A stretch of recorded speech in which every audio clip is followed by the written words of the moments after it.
નમસ્કાર વિદ્યાર્થી મિત્રો, આજે આપણે ધોરણ 7 English unit 4 longer sharpener bigger ની અંદર એક્ટિવિટી 5, 6 અને 7 નો એક સાથે અભ્યાસ કરીશું. So let's start this activity 5. તો વિદ્યાર્થી મિત્રો, એક્ટિવિટી 5 ની અંદર અહીંયા કહેવામાં આવ્યું છે રેખાંકિત શબ્દો નો અર્થ શોધો, તેની સામે રાઈટ માર્ક્સ કરો.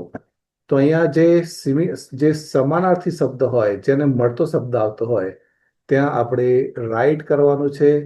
પહેલું આપણે અહીંયા જોઈશું તો નંબર 1 ની અંદર અહીંયા કહે છે the eagle can see very far. Eagle ઘણું દૂર સુધી જોઈ શકે છે. It has sharp eyes. તેને ખૂબ જ તીક્ષ્ણ આંખો હોય છે. તો એટલે કે બહુ પાવરફુલ આંખો હોય છે. તો અહીંયા જે શાર્પ લખ્યું છે એ જગ્યાએ આપણે પાવરફુલ શબ્દ મૂકી શકીએ છીએ. It has powerful eyes. તો 2 નંબરની આપણી બ્લેન્ક જોઈશું. 2 નંબરની અંદર આપણે જોઈશું we hoped to visit a zoo. અમે આશા રાખી હતી પ્રાણી સંગ્રહાલયની મુલાકાત લેવાની. પરંતુ વી વિઝિટેડ ધ મ્યુઝિયમ. પરંતુ અમે મ્યુઝિયમની મુલાકાત લીધી હતી. તો અહીંયા આશા રાખી હતી એની જગ્યાએ અહીંયાથી આમાંથી કયો શબ્દ આપણે સેટ કરી શકીએ છીએ. તો અહીંયા 3 શબ્દો આપેલા છે. વોકડ. અહીંયા વોકડનો મતલબ તો ચાલુ થાય છે. જમ્પડનો મતલબ કૂદવું થાય છે. અને વોન્ટેડનો મતલબ ઈચ્છા હોવી થાય છે. તો the most appropriate word is wanted here. અહીંયા આપણે હોપડની જગ્યાએ વોન્ટેડ શબ્દ સેટ કરી શકીએ છીએ. We wanted to visit a zoo but we visited the museum. તો wanted is the right answer. તો નંબર 3માં આપણે જોઈશું there is a strong wind. ખૂબ જ જોરદાર પવન હતો. The leaves of the tree are shaking. અને ઝાડના જે પાંદડાઓ હતા તે હલી રહ્યા હતા. તો એઝ યુ ઓલ નો, હલવું એટલે મૂવ થાય છે. તો અહીંયા the most suitable word is moving. તો આપણે મૂવિંગ શબ્દો ઉપર રાઈટ કરીશું. ત્યારબાદ નંબર 4ની અંદર Raj has the special power to fly in the sky. તો રાજની પાસે એક ખાસ શક્તિ છે આકાશમાં ઉડવાની. તો સ્પેશિયલ પાવર એ શબ્દ આ 3માંથી કયો સેટ થશે? એક્સ્ટ્રા કેપેસિટી, લાઈક એ બર્ડ ઓર ગુડ બોય. તો સ્પેશિયલ પાવરમાં આપણે એક્સ્ટ્રા કેપેસિટી વર્ડ સેટ થઈ જશે.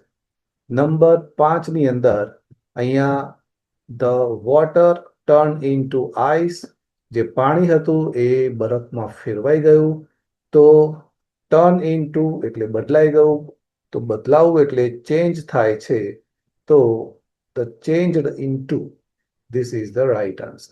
તો વિદ્યાર્થી મિત્રો, આ રીતે તમારે આ એક્ટિવિટી 5ની અંદર અહીંયા જે ધ મોસ્ટ નિયરેસ્ટ મિનિંગ હોય એને સેટ થતો હોય એને રિપ્લેસ કરી શકતા હોઈએ ત્યાં તમારે રાઈટ કરવાનું છે.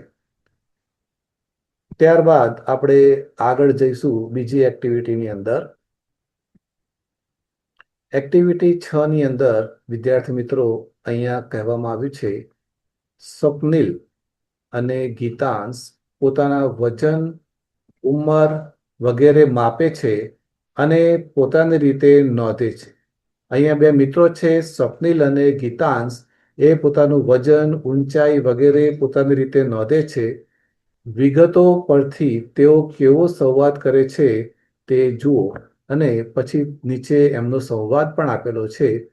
તો અહીંયા આપણે જોઈશું પહેલું નામ છે સ્વપ્નિલનું, જેનું વજન છે 20 કિલો અને એની હાઈટ છે 110 સેન્ટીમીટર અને એનો જન્મ તારીખ છે 24/10/2001. લેન્થ ઓફ નોઝ એટલે કે નાકની લંબાઈ 4 સેન્ટીમીટર છે. બીજો મિત્ર છે ગીતાંશ, જેનું વજન છે 25 કિલોગ્રામ અને એની હાઈટ લંબાઈ છે 110 સેન્ટીમીટર અને તેને જન્મ તારીખ અહીંયા આપી છે 26/10/2001.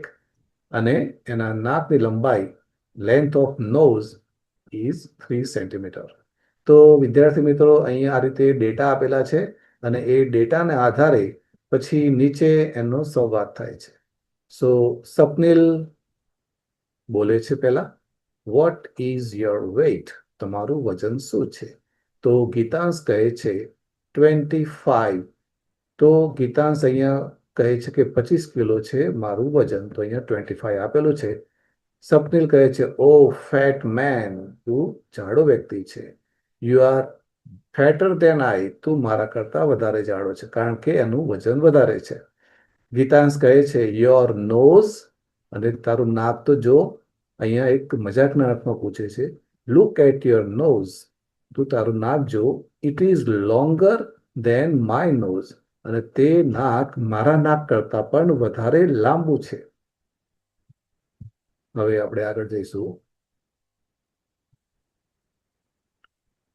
પછી સ્વપ્નિલ કહે છે, don't talk with me in this way, તું મારી સાથે આ રીતે વાતો ના કર. યુ આર યંગર દેન આઈ, તું મારા કરતા વધારે નાનો છે, એટલે કે હું તારા કરતા મોટો છું. What is your birthday? તારી જન્મ તારીખ શું છે? 24th ઓક્ટોબર, 24 ઓક્ટોબર છે. લેટ મી સી, મને જોવા દે. માય બર્થડે ઇઝ 26 ઓક્ટોબર, અને મારી જન્મ તારીખ 26 ઓક્ટોબર છે. 2 days, ખાલી 2 જ દિવસ તું મોટો છે. And you say that you are older than I, અને તું કહે છે કે તું મારા કરતા વધારે મોટો છે. તું ખાલી 2 દિવસ જ મારા કરતા વધારે મોટો છે.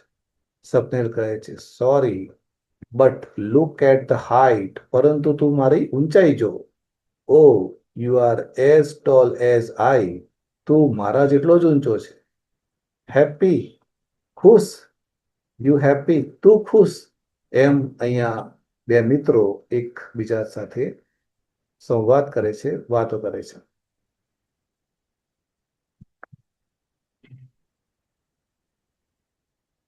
હવે આપણે વિદ્યાર્થી મિત્રો અહીંયા એક પુસ્તક આપેલું છે.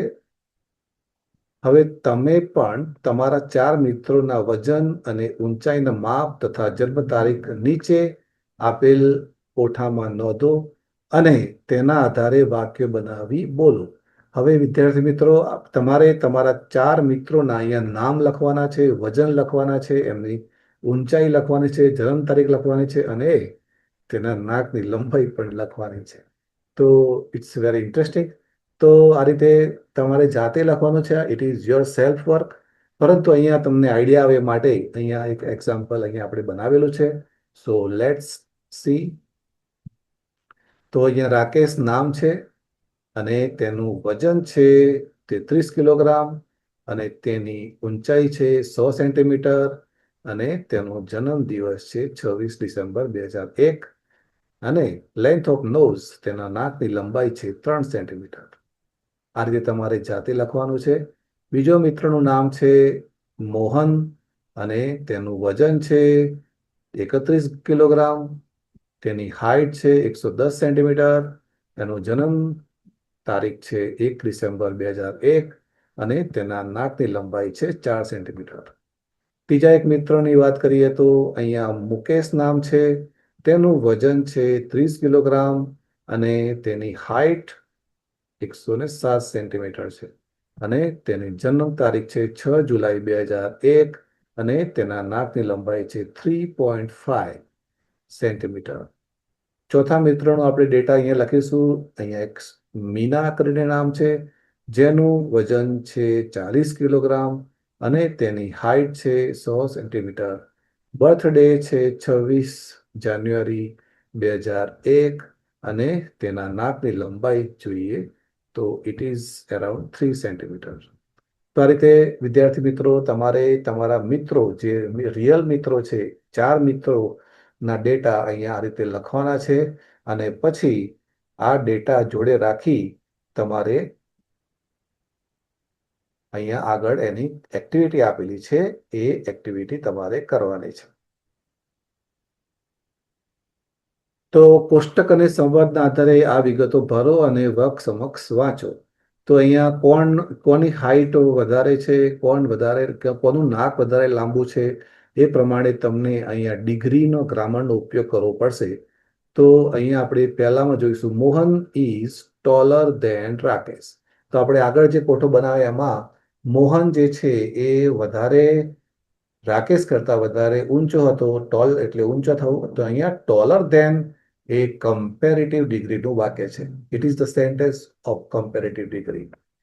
બીજાની અંદર અહીંયા લખ્યું છે Mohan's nose is longer than Rakesh and Meena. તો અહીંયા મોહનનું જે નાક છે એ રાકેશ અને મીના કરતા વધારે લાંબુ છે. Number 3, my nose is not so long as Mohan. તો અહીંયા જે છે આ પોઝિટિવ ડિગ્રીનું વાક્ય છે. Students you must have knowledge of degree if you want to understand this topic. તમને ડિગ્રીનું ગ્રામર સંપૂર્ણ રીતે આવડવું જોઈએ તો તમારે આ ટોપિક જો શીખવો હોય તો અહીંયા મારું નાક જે છે એ મોહનના નાક જેટલું લાંબુ નથી. નંબર 4 ની અંદર અહીંયા આઈ એમ આપેલું છે. આઈ એમ ફેટ રીતે લખી શકીએ આપણે.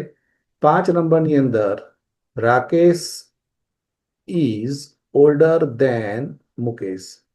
રાકેશ એ મુકેશ કરતા વધારે ઉંમરવાળો છે, મોટો છે. 6 નંબરની અંદર Meena is as tall as Mohan. આ પોઝિટિવ ડિગ્રી છે વિદ્યાર્થી મિત્રો. જ્યારે પણ એઝ આવે છે તે પોઝિટિવ ડિગ્રી કહેવાય.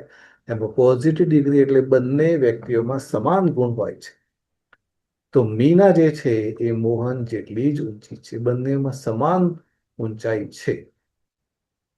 7 નંબરની અંદર Rakesh is heavier than Mukesh.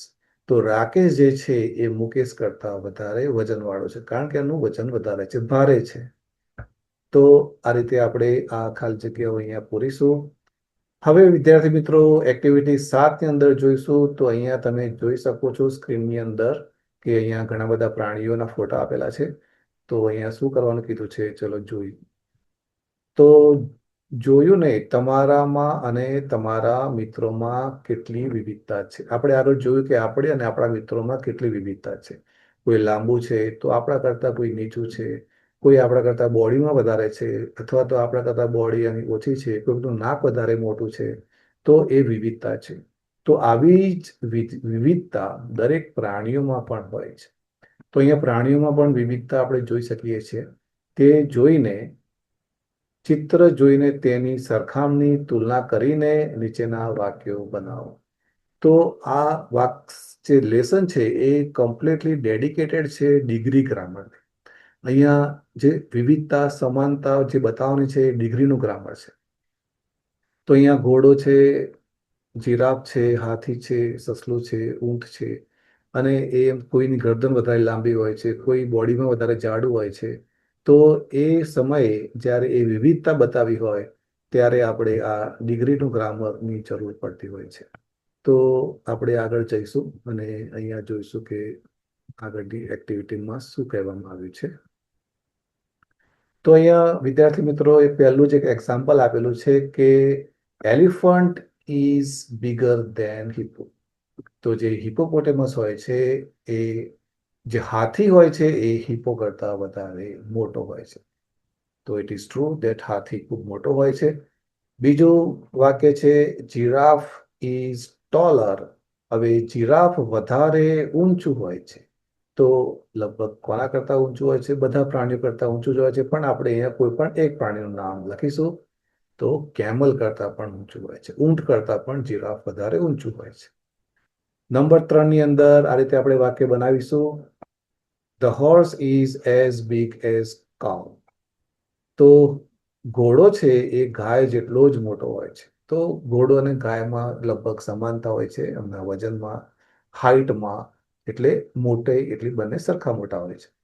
Number 4 ની અંદર આપણે આમ લખી શકીએ the mouse is smaller than rabbit. જે ઉંદર હોય છે તે સસલા કરતા વધારે નાનો હોય છે. 5 નંબરની અંદર આપણે આ રીતે પણ લખીએ છે horse is bigger than donkey. તો જે ઘોડો છે એ ગધેડા કરતા વધારે મોટો હોય છે. તો આ કમ્પેરેટિવ ડિગ્રી છે. અને 6 નંબરમાં જીરાફ સ્નેક. તો જીરાફની ગરદન ઇઝ લોંગર દેન કેમલ્સ નેક. તે ઊંટની ગરદન કરતા વધારે લાંબી હોય છે. તો આ રીતે એક સરસ ડિગ્રીનું ગ્રામર અહીંયા આપણે ઉપયોગ કરેલો છે. તો આ રીતે આ એક્ટિવિટી અહીંયા આપણે પૂરી કરીએ છીએ. જો તમને અમારો વિડીયો ગમ્યો હોય તો I request you two like and subscribe this channel, કારણ કે અમે બધા જ પાર્ટ કવર કરવાના છીએ આ ચેનલની અંદર. તો ધોરણ 12 સુધી તમને આ ચેનલ ખૂબ જ ઉપયોગી થવાની છે, અને એના પછી પણ કોલેજના પણ લેક્ચરો આમાં લેવાશે. તો I request you two like and subscribe this channel so it will be your companion for a long time. Thank you very much for watching my video.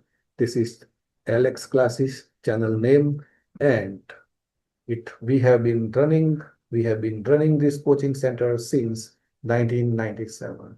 Thank you once again. Take care. May God bless you. Bye.